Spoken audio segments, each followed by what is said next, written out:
Hi friends, ఇందులో మనకు next chapter వచ్చేసరికి హిందూ అడాప్షన్ అండ్ మెయింటెనెన్స్ యాక్ట్లో చాప్టర్ 3 మెయింటెనెన్స్ ఉంది. మెయింటెనెన్స్ అంటే ఏం లేదు, మెయింటెనెన్స్ ఆఫ్ వైఫ్ అంటే ఈ భార్యకి మన మెయింటెనెన్స్ ఎలా ఇవ్వాలని చెప్పి ఒక పాయింట్ ఉంది.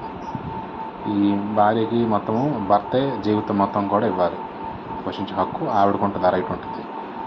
ఇంకొకటి ఏంటి, ఆ హిందూ వైఫ్ అనేది సెపరేట్లీ ఏమైనా ఆయన భర్త కన్సర్న్ లేకుండా ఉన్నా కూడా మెయింటెనెన్స్ కంపల్సరీ భర్త ఇవ్వాలి. ఏ రీజన్లో ఈ రీజన్స్లో భర్త వదిలేసాడు అనుకోండి, ఆ రీజన్స్ ప్రకారం భర్త దగ్గర భార్య మెయింటెనెన్స్ తీసుకోవడానికి రైట్ ఉంటుంది. ఇఫ్ ఈజ్ గిల్టీ అని చెప్పేసి అబ్స్టాన్స్ వితౌట్ అని చెప్పి negligence without the consent against the which are willing to neglect her, ఆవిడ్ని కావాలని చెప్పి నెగ్లెక్ట్ చేశాడు, అలా అనుకున్నప్పుడు భార్యకి భర్త మెయింటెనెన్స్ ఇవ్వాలి. సెకండ్ అంటే if is it such a cruelty అంటే బాగా హింస అది పెట్టాడు మెంటల్గా ఫిజికల్గా, అలా అయినా కూడా భార్యకి భర్త మెయింటెనెన్స్ ఇవ్వాలి. if he is suffering from the leprosy నుంచి బాధపడుతున్నాడు.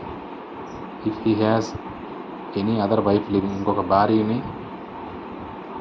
ఎవరితో ఉన్నాడు అనుకోండి, అలా ఉండేటప్పుడు ఈవిడ ఉండదు కదా, విడిచిపెట్టి వెళ్ళిపోవాలి, అలా అయినా కూడా ఇవ్వాలి. ఒక లెపర్సీ జబ్బు ఆయనకు ఉన్నా కూడా వెళ్ళిపోయినా కూడా ఇవ్వాలి.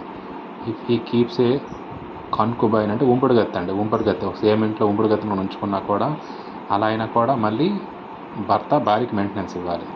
If he has a ceased by Hindi conversion of another religion, if he has ceased to be a Hindu by conversion of ఇంకొక మతంలోకి మారిపోయినా కూడా డబ్బులు ఈవిడికి ఇవ్వాల్సి వస్తుంది. If there is any other cause just living separately, అలా కాకుండా ఏదైనా ఆయన వేరే ఇతరత్ర కారణాల వల్ల ఉన్నా కూడా a Hindu wife shall not entitled to separate residence and maintenance from the her husband she is unchaste and ceases by Hindu conversion of another religion. ఇప్పుడు ఇవి కాకుండా ఏమైనా భార్య ఇంకా వేరే మతానికి మారిపోయింది అనుకోండి, అప్పుడు ఈ హిందూ క్యాస్ట్లో ఉన్న భర్తని మెయింటెనెన్స్ ఆడడానికి ఆవిడ అర్హురాలు కదా. అలా కాకుండా ఈ పైన కండిషన్స్ ఏవైనా కానీ మెయింటెనెన్స్ భర్త భార్యకి ఇవ్వాల్సి వస్తుంది. Maintenance of widow daughter in-law అంటే కోడలు. విడో అంటే ఇప్పుడు ఒక ఇద్దరు వైఫ్ హస్బెండ్ ఇద్దరు పెళ్లి చేసుకున్నారండి, హస్బెండ్ చచ్చిపోయి వైఫ్ మిగిలిపోయింది. ఇప్పుడు ఇలా మిగిలిపోయినప్పుడు ఎవరైతే ఈవిడ ఉంటుంది కోడలికి నెక్స్ట్ ఎవరు ఉంటారు, తల్లిదండ్రులు ఉండగలకండి, మామ ఉంటాడు. మామ ఉండే ఆయనే దీనికి మెయింటెనెన్స్ ఇచ్చేదానికి రైట్ ఉంటుంది అనమాట. అది ఈ సెక్షన్ 19 హిందూ వైఫ్ అనేది ఇక్కడ చూడండి, బిఫోర్ కమిట్మెంట్ అని చెప్పి ఇవన్నీ కామన్ పాయింట్స్ ఉంటాయి మనకి. బట్ సింపుల్గా మీకు మీనింగ్ చెప్పాలనుకుంటే ఎవరైతే కోడలు విధవరాలు ఉంటుంది కదా, తనకి మామ ఇవ్వాలండి ఫస్ట్ పాయింట్లో. సెకండ్, దానికి సంబంధించిన ఆస్తులు ఏమైనా ఉంటే ఆస్తుల ప్రకారం ఉండదని చెప్పవచ్చు. ఒకవేళ ఆస్తులు ఏమీ లేకపోతే మాత్రమే మామ కోడల్ని పోషించే హక్కు ఆయనకు ఉండదు. ఒకవేళ ఇలా ఉండేటప్పుడు ఆవిడ ఇంకొక పెళ్లి చేసుకుందాం అనుకోండి, అలా అయితే మరి మామ ఆవిడని పోషించాల్సిన పని కానీ మెయింటెనెన్స్ ఇవ్వాల్సిన పని కానీ లేదు. సింపుల్గా చెప్పాలంటే తన భర్త చచ్చిపోయిన తర్వాత తన మెయింటెనెన్స్ మొత్తం ఎవరు చూడాలి, మామగారు చూడాలి. అది కూడా మామగారు క్యాపబుల్గా ఉంటే, క్యాపబుల్గా లేకుంటే మాత్రం ఆ రూల్. ఒకరు ఏమీ లేకపోతే ఆయన ఇచ్చేదానికి ఆయనకేం రైట్స్ ఉండవు. అలా ఉండాలి చేయాలనుకుంటే ఈవిడు చూపించాలి, ఇవి ఉన్నాయని. Next, maintenance of children and aged parents అంటే పెద్దవాళ్ళు, దాంతోపాటు పిల్లలు, వీళ్ళకి సంబంధించినంతా కూడా ఈ పాయింట్లో ఉందండి. నెక్స్ట్, డిపెండెంట్స్ అంటే ఎవరెవరు, నార్మల్గా డిపెండెంట్స్ అంటాం కదండి, డిపెండెంట్స్ ఫాదరు మదరు మన మీద ఆధారపడిన వాళ్ళు, ఈ పాయింట్స్ అన్నీ ఇందులో ఉంటాయి మనకి. ఓకేనా.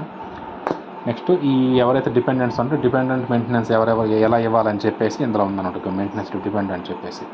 ఇది వచ్చేసరికి ఈ పాయింట్ మెయింటెనెన్స్ ఆఫ్ వైఫ్ అండి. ఓకేనా. వైఫ్ కాకుండా పిల్లలు ఉన్నారు అనుకోండి, అప్పుడు వాళ్ళు ఎవరైతే డిపెండెంట్స్ అవుతారు. మెయింటెనెన్స్ ఆఫ్ డిపెండెంట్స్ పైన డిపెండెంట్స్ ఎవరెవరు, తల్లి తండ్రి. ఇక్కడ ఇచ్చాడు చూడండి పాయింట్, ఒకసారి చూపిస్తాను మీకు నేను. ఇవ్వండి, తల్లి తండ్రి, widow of longer she does not remarry, పెళ్ళి అవ్వకుండా ఉన్న తన భార్య కానీ లేకపోతే కొడుకు కానీ, ఇలా అందరూ కూడా ఇందులో ఉంటుందని చూసుకోండి. వాళ్ళకి మెయింటెనెన్స్ ఎలా ఇవ్వాలి అంటే అమౌంట్ ఆఫ్ మెయింటెనెన్స్, డబ్బులు ఎంత. ఇదేంటంటే ఈ అమౌంట్ ఆఫ్ మెయింటెనెన్స్ అనే పాయింట్ మనకి కోర్టు శాంక్షన్ చేస్తుంది, వీళ్ళు చూపించుకునే ఆధారాలు ఇవన్నీ దీని ప్రకారం ఈ పాయింట్స్లో ఉంటాయి ఎంత అనేసి. తర్వాత climate of maintenance should be Hindu only. ఇలా హిందూ మతంలో ఉండేటప్పుడు మాత్రమే మెయింటెనెన్స్ సంబంధించిన పార్ట్ అప్లికబుల్ అవుతుంది. ఒక మతం మారిపోతే అవదండి. Amount of maintenance baby alter change of certain, ఒకసారి మెయింటెనెన్స్ కూడా మార్చవచ్చు ఎప్పుడెప్పుడు అనేసి. అది ఈ 25లో ఉంది.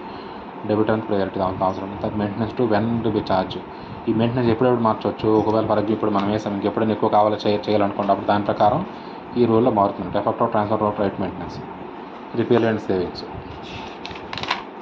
అంతే.